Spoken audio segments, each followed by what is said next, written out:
नमस्कार मंडळी, स्वागत आहे आपलं आम्ही सातारकर किचनमध्ये। आज मी बनवणार आहे साताऱ्याचा झणझणीत झुणका। बघा, आता मी त्याच्यासाठी एक 3 मध्यम आकाराचे कांदे चिरून घेतलेले। हा आहे मिरची, जिरं आणि लसणाचा ठेचा। हे मीठ आहे, हे कांद्याची पात आहे थोडीशी चिरून घेतली, ही कोथिंबीर आहे आणि हा आपल्याला झुणक्यासाठी लागणारं बेसन पीठ आहे। आता मी करायला घेते। कढई तापत ठेवली आपण। आता या कढईमध्ये आपण तेल घालणार आहे। झुणक्याला तेल थोडं बऱ्यापैकी लागतं। आता हे तेल घातलंय मी। या तेलामध्ये मी थोडी हळद आणि हिंगाची फोडणी करणार आहे।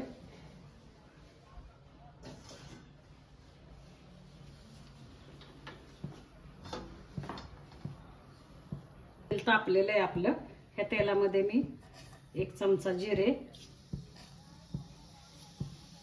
थोडासा हिंग आणि 1 चमचा हळद,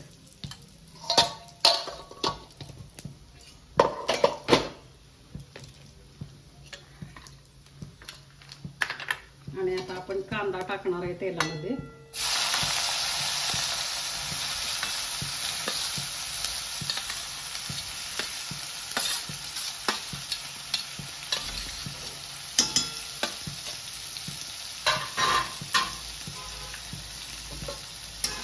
हा कांदा आपल्याला भाजायचा आहे।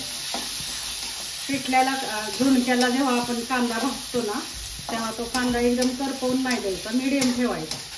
कच्चा पण नाही ठेवायचा आणि एकदम लालसर पण नाही भाजायचा, मऊ व्हायला पाहिजे असा भाजायचा आपण। आता हा मी कांदा भाजते।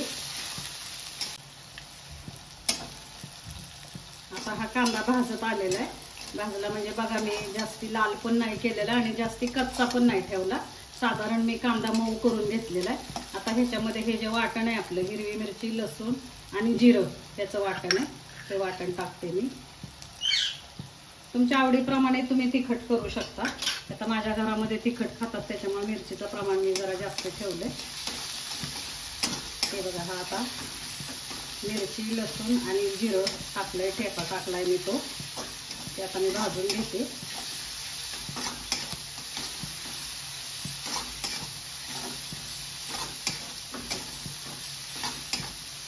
कोणी ह्याला पिठलं म्हणतं, कोणी ह्याला झुणका म्हणतं।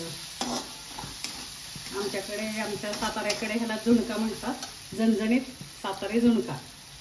हे बघा, ह्यात मी कोथिंबीर टाकते त्याच्यात।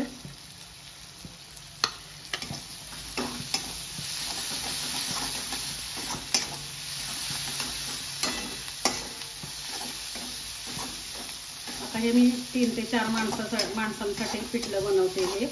तर बघा आता तुम्ही कसं बनवते मी ते। त्याच्यामध्ये आता मी पाणी टाकते।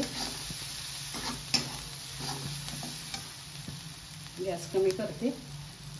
आता ह्याच्यामध्ये मी पाणी टाकते। आता तुम्हाला किती पातळ पिठलं पाहिजे, घट्ट पिठलं पाहिजे, त्याच्यावरती आपण हे पाणी टाकायचं।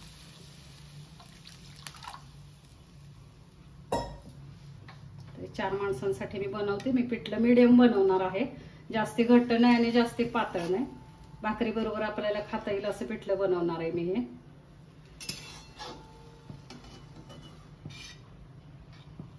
झुणका आणि पिठलं दोन्ही एकच येतं बरं का मित्रांनो।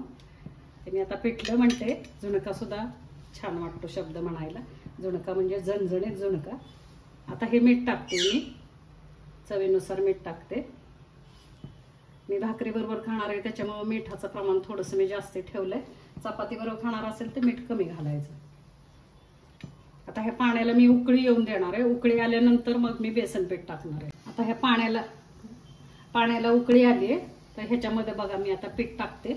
हे बेसन पीठ आहे, हे आता थोडं थोडं करत मी टाकणार आहे।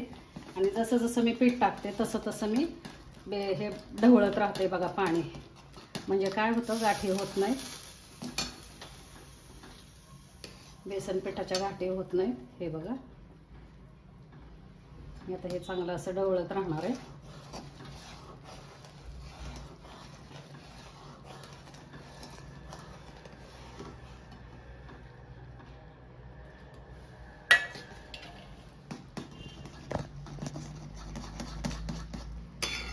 हे असं ढवळत राहायचंय आपल्याला.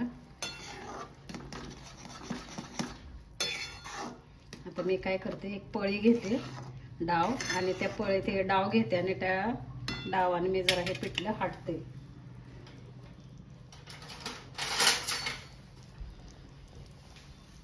हे बघा, हे असं पिठलं हे हटतात. हे बघा, ज्यांना नवीन नवीन करतात त्यांना जमत नसेल तर त्यांनी पाण्यामध्ये ते पीठ कालवायचं आणि ते पाणी टाकायचं, सरसरीत पीठ करायचं पाण्यामध्ये, पण फोडणीचं पाणी कमी ठेवायचं. मग हे बघा, हे मी आता असं हटते हे पीठ. हे डावाने मी असं दाबून घेते ह्या गाठी. हे बघा, गॅस कमी आहे माझा. हे असं हटायचं.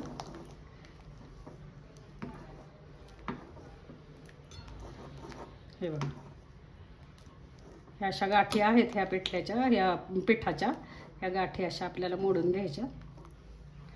हे बघा,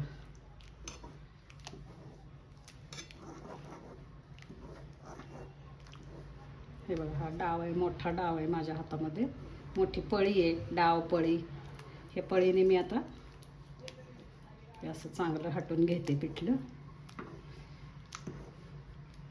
हे बघा कसं हटते मी. ह्या ज्या गाठी आहेत ह्या गाठी मी मोडून घेते.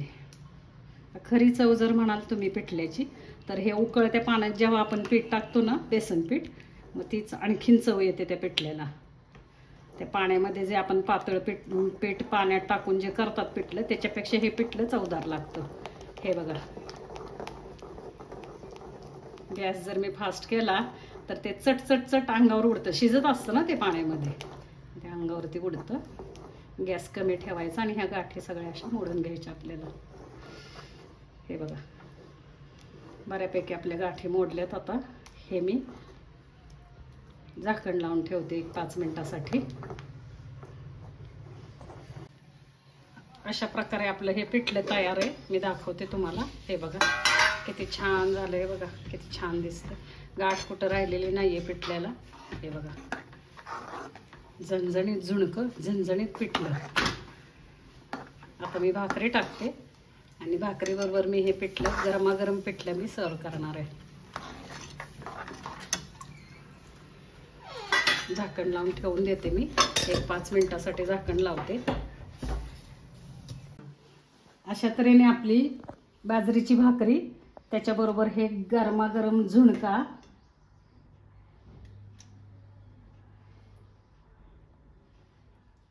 हा गरमागरम झुणका, बाजरीची भाकरी, त्याच्याबरोबर हा पातीचा कांदा, लिंबाची फोड, आणि ह्या झुणक्यावरती मी आता थोडंसं तेल टाकणार आहे. त्याच्याशिवाय खायला मजा नाही आहे झुणक्याची. हे बघा, हे थोडंसं तेल टाकले मी झुणक्यावरती. त्याच्यावरती मी कोथिंबीर टाकते, चिरलेली कोथिंबीर आहे. त्याच्यावरती हा मी पातीचा कांदा चिरून घेतलाय, हा पातीचा कांदा टाकते.